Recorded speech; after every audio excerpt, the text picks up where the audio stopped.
I'm Hunter the Adventurer, and today we're learning about sloths. There are two types, the two-toed and three-toed. They both live in the canopy of the rainforest. They both move really slow, so slow algae grows on the floor. And that's not a sloth. They're home to an entire ecosystem, including the sloth.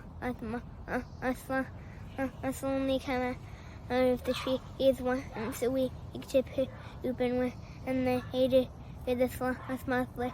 They hangs in the sloth poop. Sloths eat leaves from the trees they live in, and it can take 30 days to digest the leaves they eat.